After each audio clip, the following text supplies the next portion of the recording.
Bueno, muy buenas noches para todos. Bienvenidos a esta tercera sesión de nuestro módulo de epidemiología clínica. Hoy vamos a hablar un poco acerca de las pruebas diagnósticas, de las características de las pruebas diagnósticas y cómo podemos aplicar esos conceptos a nuestra práctica clínica. Mi nombre pues es Oscar Molina, soy fellow de investigación del CIEN, del Centro de Investigación y Entrenamiento en Neurocirugía. Entonces, pues quise iniciar con esta definición acerca de lo que es la investigación en salud.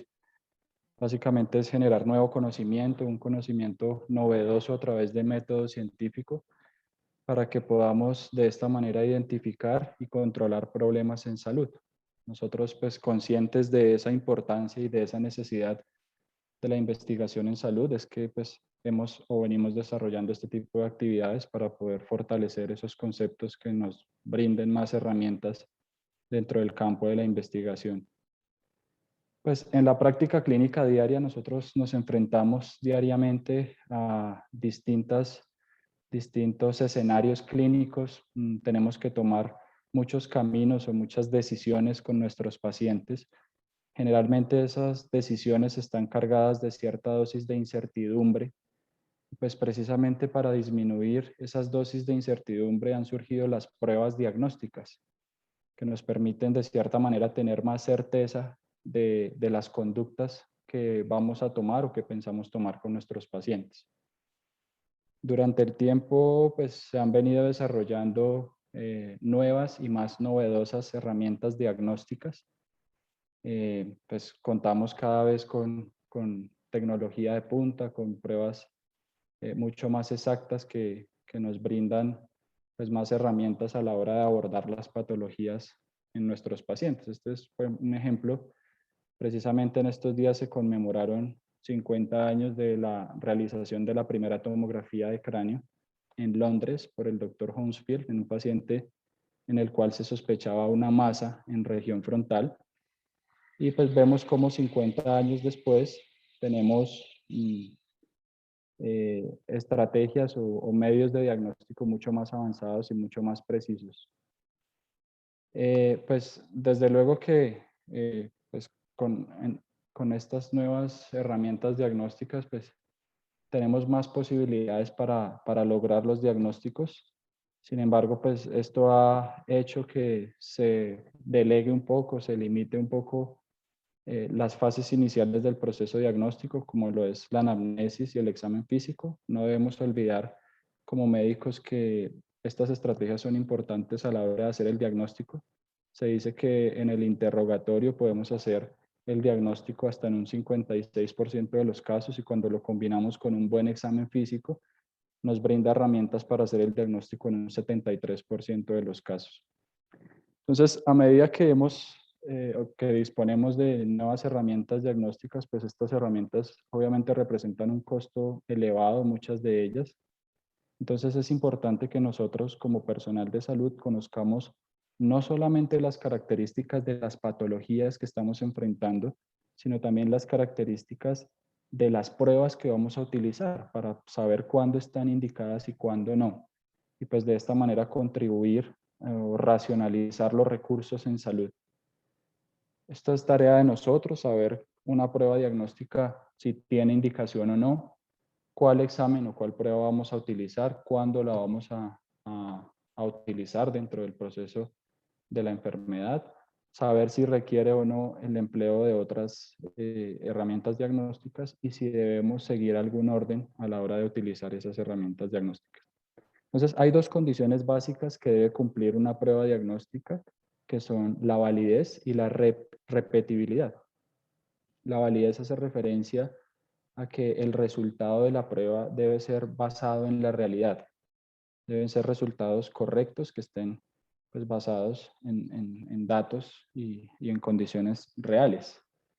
Y la repetibilidad hace referencia a que cada vez que nosotros utilicemos esa prueba en medios similares, pues los resultados sean comparables.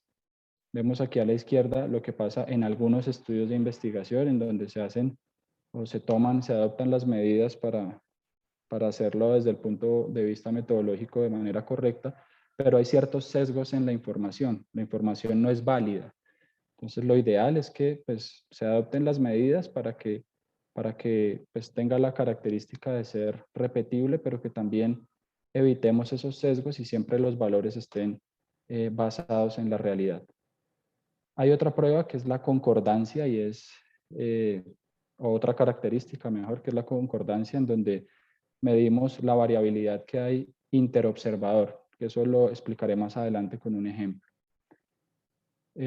Una prueba diagnóstica ideal se dice que es una prueba en la cual todas las personas que tienen la enfermedad van a mostrar un resultado positivo, todas las personas que son sanos o no tienen la enfermedad van a presentar un resultado negativo y todas las personas de la muestra van a estar clasificadas en uno de esos dos grupos.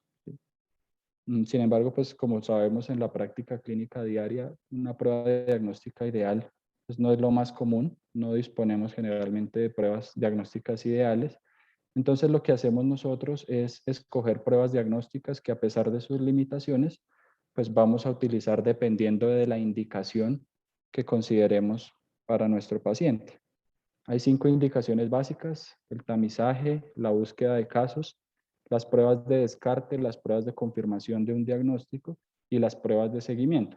Entonces veámoslo con ejemplos. Una paciente de 30 años, vida sexual activa con única pareja, acude al control del adulto joven y se le indica toma de citología cervicouterina. En este caso estamos hablando de una prueba de tamizaje, generalmente son pruebas que tienen alta sensibilidad, son pruebas de bajo costo, de fácil aplicación. Generalmente lo que se busca con las pruebas altamente sensibles es que podamos pues, captar el mayor número de casos. Este es un paciente de 35 años que tiene un índice de masa corporal de 38, antecedentes familiares de dislipidemia, enfermedad coronaria. Acude a una valoración médica y nosotros indicamos un perfil lipídico y una glicemia. En este caso, estamos hablando de una prueba para búsqueda de casos. Es un paciente que, a diferencia de la paciente anterior, tiene factores de riesgo para una enfermedad y eso nos motiva a la formulación de esa prueba diagnóstica. En esta paciente, 48 años, que tiene un antecedente de una enfermedad de reflujo gastroesofágico, acude a urgencias porque presenta un dolor retroesternal súbito e intenso. Nosotros creemos que puede estar en relación con su antecedente de enfermedad por reflujo gastroesofágico, probablemente sea un espasmo esofágico. Sin embargo, debemos descartar en la paciente que no tenga una patología cardiovascular, un síndrome coronario agudo, porque de pasarse por alto ese diagnóstico puede tener complicaciones graves para la paciente. Entonces es una enfermedad que la sospecha antes de realizar la prueba puede que no sea muy alta, pero que no podemos dejar pasar por alto. Si a la paciente le salen negativos sus exámenes de sus enzimas, su biomarcador, su electrocardiograma no es sugestivo isquémico, debemos o podríamos realizar una prueba confirmatoria, una endoscopia de vías digestivas altas, en la cual probablemente vamos a ver cambios secundarios a enfermedad acidopéptica. Entonces, sobre todo en estos exámenes de confirmación, que suelen ser exámenes más costosos, nosotros debemos tener muy en cuenta pues, la sospecha clínica, hacer un análisis clínico muy juicioso, una anamnesis, un examen físico para poder definir a qué pacientes aplicarle este tipo de pruebas. Este es un concepto útil a la hora de definir este concepto y es el umbral de incertidumbre. Mientras más cercano esté a cero, es probable o tenemos una certeza amplia de que el paciente no tiene la enfermedad. Este ejemplo, una paciente con hemorragia uterina normal que niega vida sexual activa desde hace un año, requerirá prueba de embarazo. Pues, algunos dirán que hay que realizársela, pero partiendo del principio de que se le crea al paciente que niega vida sexual activa y aplicado a este concepto, pues uno podría inclinar la balanza o el umbral de incertidumbre hacia una baja probabilidad del diagnóstico. En el otro lado tenemos los casos en donde tenemos una alta sospecha, en donde tenemos casi la certeza de que está presente el diagnóstico.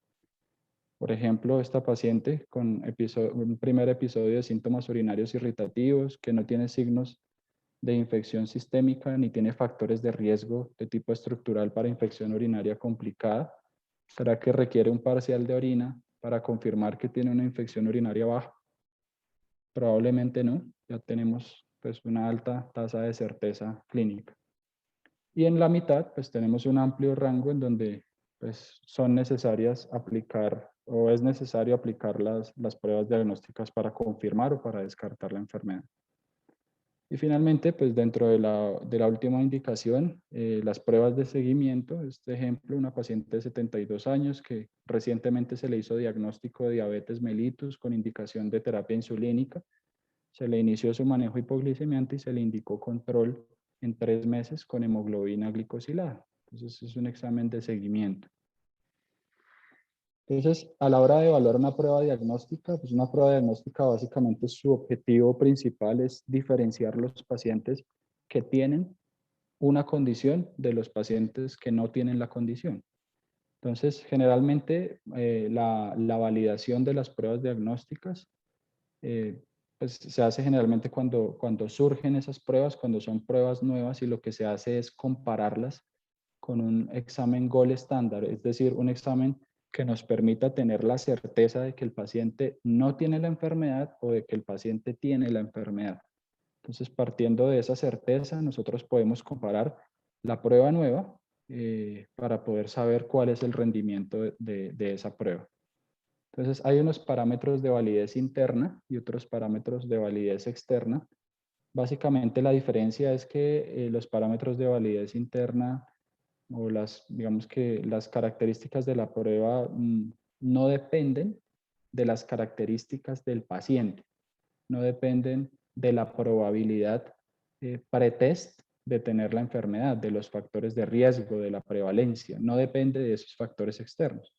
Mientras que los parámetros de validez externa sí dependen de la probabilidad pretest de tener la enfermedad. Eso lo vamos a ver más claramente con algunos ejemplos. Entonces, la sensibilidad es el primer parámetro de validez interna. Entonces, es la capacidad que tiene la prueba de clasificar correctamente a los pacientes como enfermos cuando en realidad tienen la condición. Es decir, aplicamos la prueba, si el paciente tiene la enfermedad y su resultado de la prueba es positivo, pues eso va a aumentar o nos va a hablar de esta característica de la sensibilidad. Entonces, esos pacientes serán verdaderos positivos. Los pacientes que tienen la enfermedad, pero sus resultados negativos, serán falsos negativos. Entonces, es importante tener en cuenta acá que estos valores son inversamente proporcionales. A medida que aumenta la tasa de verdaderos positivos, pues va a disminuir la tasa de falsos negativos. Y por el contrario, cuando tenemos una baja tasa de verdaderos positivos, pues va a aumentar la tasa de falsos negativos. Y pues otra cosa importante acá es que estos valores son complementarios, ¿no? Entonces, siempre cuando aumente los verdaderos positivos, tienen que disminuir los falsos negativos porque son valores complementarios. Y la medición de la especificidad es la capacidad que tiene la prueba para clasificar a los pacientes sanos como verdaderos negativos o que no tienen la enfermedad. Entonces vemos acá cuando se aplica la prueba, si el paciente está sano y tiene una prueba positiva, será un falso positivo, y si el paciente pues, sano presenta una prueba negativa, será un verdadero negativo. Aplica el mismo principio que la sensibilidad, son valores complementarios. Cuando aumenta uno, disminuye el otro valor. Entonces, acá vemos esta tabla, es una tabla tetramérica, una tabla 2x2, en donde se suelen representar estos valores. Se le asignan unas letras A, B, C, D, y eso facilita los cálculos para la sensibilidad y la especificidad. Entonces, para calcular la sensibilidad, la fórmula es un cociente entre la probabilidad de ser un verdadero positivo, que es A, corresponde a A, sobre A más C, que representa el total de pacientes que tienen la enfermedad o que tienen la condición. Y la especificidad es la probabilidad, o sí, la probabilidad de tener un resultado o de ser verdadero, verdadero negativo, que la prueba fue negativa en un paciente sano, sobre el total de pacientes que no tienen la enfermedad. Hay otro parámetro también que se suele utilizar acá y es el parámetro de la exactitud, donde podemos mirar qué tan acertada fue la prueba. Se suman los verdaderos positivos con los verdaderos negativos y eso se divide en el total y eso nos permite ver de manera más global cuál fue el rendimiento de la prueba. Entonces, teniendo en cuenta estos conceptos, pues como médicos podemos interpretar que podemos utilizar las pruebas que tienen alta tasa de sensibilidad o una alta capacidad de sensibilidad cuando son pacientes en los que hay un riesgo elevado si no se hace el diagnóstico. Se generaría una falsa sensación de confianza en estos pacientes y eso favorecería a que la patología progrese y genere complicaciones más adelante. Como les decía, lo importante acá es, o con la sensibilidad, es pues evitar en lo máximo posible la tasa de falsos negativos. Y en las pruebas de alta especificidad, que suelen ser pruebas confirmatorias, pues son pruebas que se aplican cuando hay ciertas repercusiones con un resultado falso positivo. No solamente repercusiones económicas, sino también incluso emocionales en el paciente. Un diagnóstico que sea falso positivo y pueda generar repercusiones en los pacientes. Entonces, las pruebas de alta especificidad tienen un poder o un mayor poder confirmatorio. Entonces, hablando un poco de la relación entre estas dos variables, entre la sensibilidad y la especificidad, hay que tener en cuenta que la relación no siempre es, o sea, no siempre hay una relación directamente o inversamente proporcional, sino que puede variar. Por ejemplo, la prueba de ELISA-VIH es una prueba que tiene una sensibilidad y una especificidad cercanas al 100%. Hay otros casos en donde, por ejemplo, el rendimiento del electrocardiograma para detectar isquemia coronaria, pues tiene valores bajos, tanto de sensibilidad como de especificidad. En otras situaciones, pues tenemos pruebas con baja sensibilidad, pero con alta especificidad, como la presencia del ruido galope en el diagnóstico de insuficiencia cardíaca congestiva, o en otros casos, como la disnea en el diagnóstico de insuficiencia cardíaca, es un hallazgo que tiene una alta sensibilidad, pero una baja especificidad. Entonces, miren que no hay una relación establecida cuando las variables son dicotómicas, es decir, cuando solamente hay dos opciones. ¿Tiene disnea? No tiene disnea. ¿Sí? ¿Tiene signos sugestivos de isquemia en el electrocardiograma o no los tiene? Son variables dicotómicas en donde no hay una relación.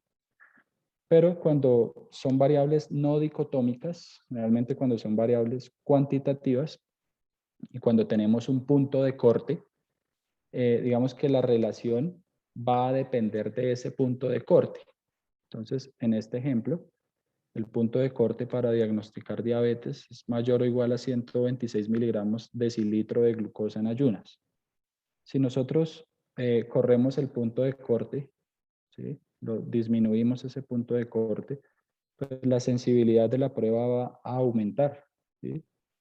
Seguramente van a haber, o va a haber un menor número de falsos negativos.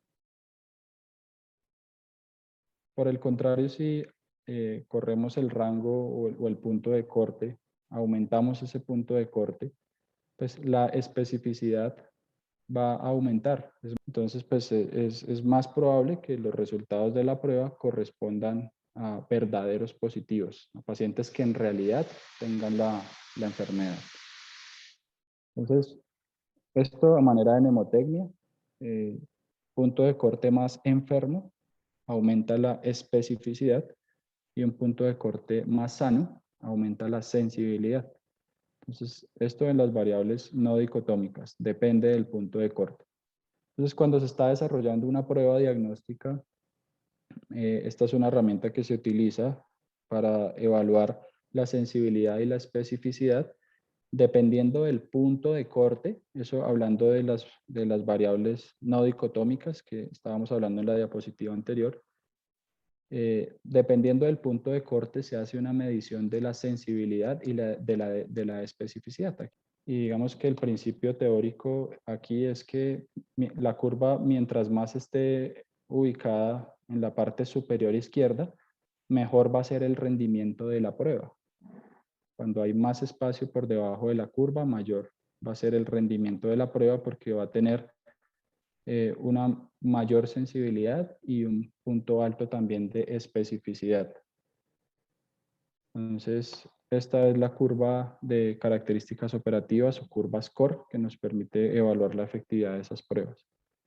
Hay otra característica que es la razón de verosimilitud o el likelihood ratio, que básicamente es un cociente entre la probabilidad de que el paciente enfermo presente un resultado positivo sobre la probabilidad de que el paciente el paciente que está sano presente un resultado positivo. Esa es la razón de verosimilitud positiva. Y la razón de verosimilitud negativa es el cociente entre la probabilidad de que el paciente enfermo presente un resultado negativo y la probabilidad de que el paciente sano presente un resultado negativo también. Entonces, acá vemos unos parámetros para poder determinar qué tan útil es el resultado que obtengamos de este ejercicio aplicado a la clínica. Acá está el positivo y acá está el negativo. Entonces, de los valores predictivos, lo que les decía hace un momento, ya estamos aquí hablando de validez externa. Entonces, acá se tiene en cuenta básicamente la probabilidad pretest, los factores de riesgo de ese paciente, la prevalencia de la enfermedad que estamos sospechando. Entonces, vamos a ver este concepto con un ejemplo. Entonces, vamos a suponer que ahí estamos evaluando una enfermedad que tiene una prevalencia del 80%, y vamos a aplicar una prueba que tiene una sensibilidad del 90% y una especificidad del 95%. Entonces, suponiendo que nuestra muestra es de 1000 pacientes, pues teniendo en cuenta que la prevalencia es del 80%, vamos a tener 800 pacientes con la enfermedad. Si la sensibilidad es del 90%, es decir, la probabilidad de que sea un verdadero positivo, va a ser de 720, van a ser 720 pacientes. Y pues a manera de complemento, son los pacientes que tienen la enfermedad pero tienen un resultado negativo. Aquí pues continuamos con las operaciones. A manera de complemento serán 200 pacientes sanos, el total de pacientes sanos. La especificidad es del 95%, es decir, los pacientes que no tienen la enfermedad y que tienen una prueba negativa. Y por complemento, los pacientes que no tienen la enfermedad pero tienen una prueba positiva van a ser 10 pacientes. Completamos la tabla sumando los pacientes positivos y los pacientes negativos. Y partiendo de esto podemos hallar los valores predictivos, tanto positivo como negativo. El valor predictivo positivo, utilizamos los pacientes verdaderos positivos sobre el total de los pacientes que fueron positivos, incluyendo los pacientes que son sanos, pero también dieron positivos en la prueba. Entonces, en este caso, el valor predictivo positivo sería del 98.6% al realizar esa operación. El valor predictivo negativo es la probabilidad de que el paciente, siendo sano, presente una prueba negativa sobre el total de los negativos. En este caso, el valor predictivo negativo sería de 70.3%. Entonces, como vemos acá, pues es algo que tiene ciertas similitudes con la sensibilidad y la especificidad. Sin embargo, la característica importante es que tenemos en cuenta la probabilidad pretest. En este caso, dada por la prevalencia de la enfermedad. Otro aspecto importante, evaluando las características de la prueba, es la concordancia estadística. Les mencionaba hace un momento que es o hace referencia a qué tanta variabilidad hay entre las apreciaciones de un observador comparado con la apreciación de otro observador o de otros observadores. Este es un ejemplo, es un artículo publicado en el 2015 en donde se evalúa el grado de concordancia a la hora de evaluar la lesión del complejo ligamentario posterior en los pacientes con fracturas vertebrales. Entonces, vemos cómo pues, el grado de concordancia es bajo. En realidad es un parámetro que suele tener mucha variabilidad interobservador. Para algunos evaluadores puede haber lesión del complejo ligamentario, para otros puede que no, en el mismo estudio.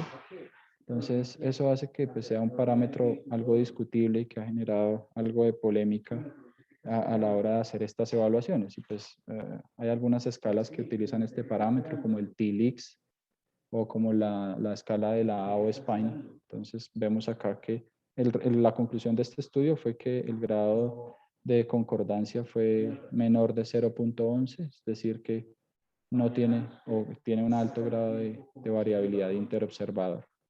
Para esto se utilizan el estadístico de capa. Pues, la idea o los objetivos dentro de la charla no, digamos, no es aprender a calcular estos estadísticos, pero sí es importante saber que existen y saber que su función principal es en este caso evaluar el grado de concordancia y de variabilidad interobservada. Finalmente, para hablar de algunos otro concepto importante es la causalidad. Es esa relación que hay entre cierta exposición y cierto efecto, cierto desenlace. Hablar y hablar de causalidad y conocer este concepto nos ayuda, pues, primero a generar conocimientos nuevos, a conocer los mecanismos de las distintas patologías y segundo, a proponer nuevas intervenciones, porque partiendo de ese conocimiento podemos hacer abordajes diagnósticos y terapéuticos mucho más acertados. Hay algunas definiciones que es importante tener en cuenta. El riesgo es la probabilidad de desarrollar una enfermedad por estar expuesto a ciertos factores. La causa es aquella condición que inicia una secuencia de acontecimientos que van a conllevar a cierto desenlace o a cierto efecto. El factor de riesgo es una variable, generalmente es controlable y pues está relacionado con un incremento en la probabilidad de que aparezca cierta condición. Los marcadores de riesgo generalmente son variables que no son modificables, no son controlables, hacen parte de las características intrínsecas constitucionales de un individuo y que le confiere cierto riesgo, cierta vulnerabilidad para presentar una enfermedad. Y el indicador de riesgo son variables que pueden estar presentes pero no tienen relación directa con la causalidad. Es decir, pues las pueden relacionar con la enfermedad, pero digamos que no tienen una relación causal. Un ejemplo podría ser las manchas de Koplik en la enfermedad del sarampión. Probablemente su presencia sugiere la enfermedad, pero tal vez el mecanismo no está relacionado directamente con la patología. Se han propuesto algunos mecanismos para evaluar la causalidad o que nos permiten establecer mejor esa relación de causalidad. Uno de los criterios más reconocidos son los criterios de Bradford y Hill. Estos criterios nos hablan, son estos 10 criterios en donde cuando nos referimos a la fuerza, hacemos referencia a qué tan fuerte es esa asociación entre la exposición y el efecto final. Generalmente se miden con el riesgo relativo. Se dice que riesgos relativos por encima de 2 hablan de una fuerte o de una relación, de una alta fuerza en la relación de causalidad. La consistencia hace referencia a que esa causalidad o esa relación causa-efecto se haya demostrado en otros estudios. La especificidad nos habla, o digamos que nos pone el escenario de que un factor de riesgo o una exposición específica nos genera un efecto también específico. Están muy relacionados la aparición o la exposición a cierto efecto específico. La temporalidad nos habla de que generalmente o lo que uno espera es que siempre esté primero la exposición que el efecto, ¿cierto? En términos de temporalidad, para establecer una relación de causalidad, tiene que primero darse la exposición y luego producirse el efecto. El gradiente biológico nos habla más de la dosis de exposición. Seguramente a mayor dosis de exposición, mayor va a ser las probabilidades de que haya una relación causal. La plausibilidad y la coherencia nos hablan más de un entorno, de un contexto biológico que sea lógico, que sea coherente y que nos permita hacer esa asociación entre una exposición y un efecto determinado que estemos evaluando. La evidencia experimental, pues idealmente es un parámetro que idealmente deberíamos tener, que ya se haya demostrado de manera experimental que una exposición se relaciona con cierto efecto. Sin embargo, no siempre está presente y eso no es un parámetro de exclusión. De hecho, podemos hacer estudios en donde sea un descubrimiento, hallar alguna asociación entre una exposición y un desenlace. La analogía pues hace referencia a que si identificamos relación causal entre cierto factor de riesgo y cierto desenlace, y más adelante o digamos en el mismo escenario aparece otro factor de riesgo de características similares, nosotros podríamos pensar que ese factor de riesgo con características similares también podría generarnos el desenlace del otro caso que hemos analizado. Eso hace referencia a la analogía.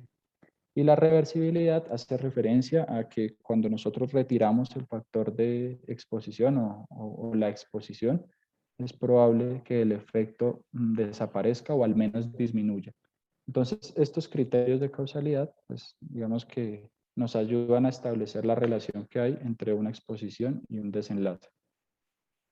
Entonces, eso era básicamente lo que quería hablarles acerca de las pruebas diagnósticas. Quedo atento a preguntas o a comentarios. Muchas gracias.